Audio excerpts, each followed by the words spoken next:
নমস্কার সবাইকে। বিধিপাশালা ইউটিউব চ্যানেলে সবাইকে অনেক অনেক স্বাগত। আজকের নিবেদন বিভূতিভূষণ বন্দ্যোপাধ্যায়ের একটি ছোট গল্প সই। তবে আজকে গল্প শুরু করার আগে আমার চ্যানেলে যারা নতুন তারা চ্যানেলটিকে অবশ্যই সাবস্ক্রাইব করে ভিডিওগুলিকে লাইক করে দেবেন, ভালো লাগলে বন্ধুদের সঙ্গে শেয়ার করবেন এবং পাশে থাকা বেল আইকনটি অবশ্যই ক্লিক করবেন। শুরু করছি আজকের নিবেদন। দুপুরবেলায় বাসায় শুয়ে আছি। এমন সময় উচ্ছ্বলিত খুশি ও প্রচুর তরল হাস্য মিশ্রিত তরুণ কণ্ঠস্বর শুনিতে পাইলাম। ও সই, শৈল, ও ও কেমন আছো? ও সই। পাশের ঘর হইতে আমার ভগিনী, বয়স 30-এর বেশি, বিধবা, হাসির সুরেই বলিল, এসো সই, এসো, বসো। কি ভাগী যে পথে এলে। এই তোমার সয়া হাট করতে এলো, নতুন করে পাটালি শের দুই করল আজ বিনবেলা। ছোট ছেলেটার আবার জ্বর আর ছত্তি, তাই তোমার সয়াকে হাটে পাঠালাম। আমি বলি, সইয়ের সঙ্গে কতদিন দেখা হয়নি, ছেলেটাকে নিয়ে আর হাটের ভিড়ের মধ্যে কনে যাব, সইয়ের বাড়ি একটু বসি। কথার ভঙ্গিতে মনে হইল দুলে কি বাগদিদের মেয়ে। আমার বোনের সহিত সই পাতানো তাহার পক্ষে আশ্চর্য নয়, কারণ তাহার শ্বশুরবাড়ির নিকটবর্তী এক পল্লী গ্রামেই। ছেলে মেয়ের লেখাপড়ার সুবিধার জন্য শহরের বাসায় থাকে। দুপুরের ঘুম নষ্ট হইল। বোনের নবাগতার সঙ্গীটির লেখাপড়া ভালো করিয়া শিখিলে অ্যানি বেসান্ত হতে পারিত। মুখে তাহার বিরাম নাই, অনবরত বকিয়াই যাইতেছে এবং কথার ফাঁকে ফাঁকে মাঝে মাঝে ছেদ স্বরূপ বলিতেছে, ছই একটা পান দেবা? দোক্তা খাও না? তা দয়াও একটা এমনই পানি দাও। ও হ্যাবলা, এই তোর সেই সইমা চিনতে পেরেলি? হ্যাঁ রে বোকা ছোড়া, গড় করলি নে যে সইমাকে, নে পায়ের ধুলো নিতে হবে না, এমনই গড় কর। পান খাইয়া সে আবার শুরু করিল, ঘরের কত ভাড়া দাও? হ্যাঁ সই, 13 টাকা। ও মা, কনে যাব? তা কি দরকার তোমার শহরে এত টাকা খরচা করে থাকবার? হ্যাঁ সই, দিব্যি তোমার ঘরটা বাড়িটা রয়েছে গরমে। আম কাঁঠাল গাছগুলো দেখ অবাগানে নষ্ট হয়ে যাবে। নাও সই, মেয়ে যেন তোমার চাকরি করে নিয়ে খাওয়াবে লেখাপড়া শিখে। হি হি বলিয়া সে হাসি লুটোপুটি করে পড়িয়া গেল। আমার শোবার ঘরের বাহিরের রুহাকে তাহার হাসি ও বক্তৃতা চলিতেছে, তাও এমন উচ্চ কণ্ঠে যে শহরে কলকাতা হইলে ফুটপাতে ভিড় জমিয়া যাইত। আমি ওকে কাল রাত্রে মশার উপদ্রবে তেমন ঘুমাইতে পারি নাই। এমন বিপদেও আসিয়া জোটে, মার জুটিল কি না দুপুরবেলাতেই। ছোট্ট বাসা, এমন কোনো ঘরও নাই যে সেখানে গিয়া ঘুমাই। ও সই, ছেলেটাকে একটু জল দাও দেখিনি, অনেকক্ষণ থ মেরে বসে আছে। তা ওর আবার লজ্জা দেখলে হয়ে যায়। জল চাবি তোর সইমার কাছে, তারপর লজ্জা দেখো না ছেলের। আমার বোন জল আনিতে ঘরের মধ্যে ঢুকিল। তাহার ছেলেকে আশ্বাসের সুরে বলিতে শুনিলাম, তোর সইমা কি তোরে এমনি জল দেবে? তুই খ্যাতি দেবে এমন দেখি পেটটা পড়ে রয়েছে। ও মোর বাপ, তোর সেই সকালে 2টা পান্তা খেলো। আহা, পাটালি হাটে বিক্রি হলে চাল কিনে নিয়ে যাব, এবেলা ভাত রাঁধব ক্ষণ।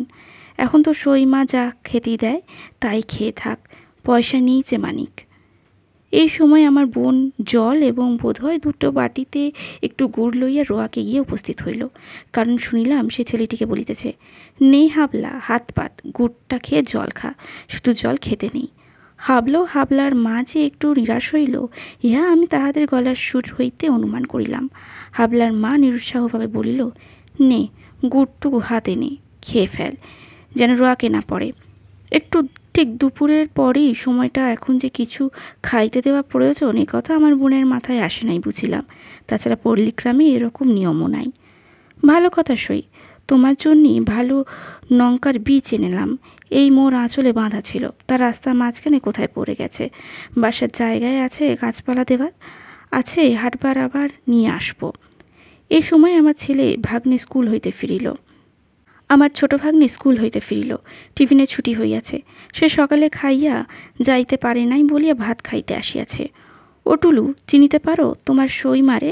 হি হি, ও মা, ছেলেরই মধ্যে কত বড় হয়ে গেছে মাথায়। গায়ে এটা কি জামা? বেশ জামাটা। আমার ভাগিনের এই বয়সে একটু চালবাজ, গ্রাম হইতে আগত এই সইমাকে দেখিয়াই সে যে খুব বেশি খুশি হইয়া উঠিয়াছে এমন কোনো লক্ষণ তাহার ব্যবহারে প্রকাশ পাইল না। তাহার সইমা বলিল, বেশ জামাটা টুলুর গায়ে। টুলুর আর কোনো ছেঁড়া জামাটামা নাই? হ্যাঁ সই, ছেলেটাই সতী আদুরে গায়ে থাকে।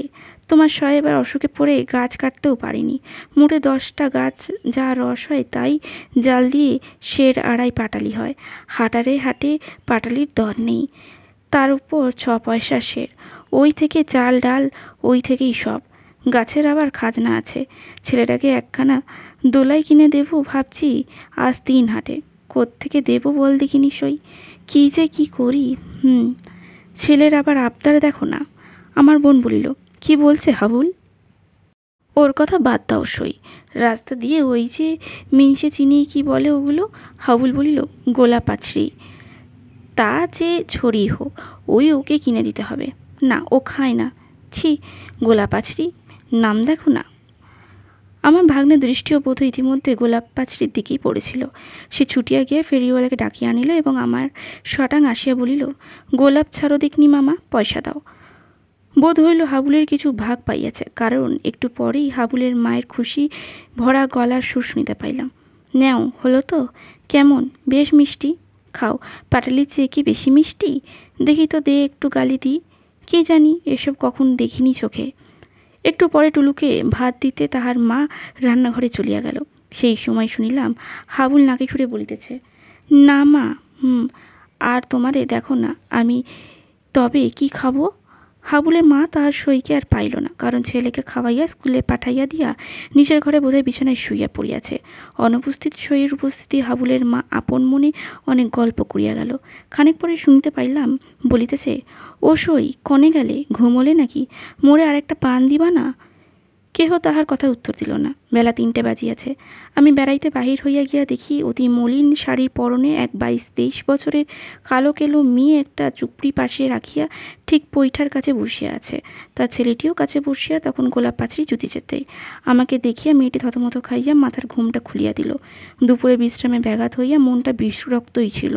একটু রুক্ষ সুরে বলিলাম, একটু শোয়ে বস না, চুপড়িটা রাস্তার উপর কেন?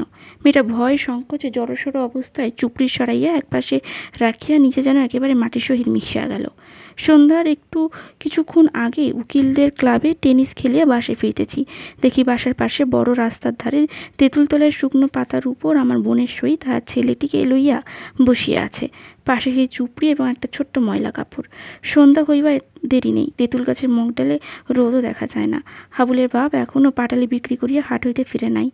মেয়েটি যেন কেমন ভরসাহারা নিরাশ মুখে বসিয়া আছে। অত্যন্ত তেমন হাসি খুশি ভাব আর দেখিলাম না। আজকের গল্পটি কেমন লাগলো কমেন্টে অবশ্যই জানাবেন। ভালো লাগলে লাইক করবেন, বন্ধুদের সঙ্গে শেয়ার করবেন এবং পাশে থাকা বেল আইকনটি অবশ্যই ক্লিক করবেন। নমস্কার।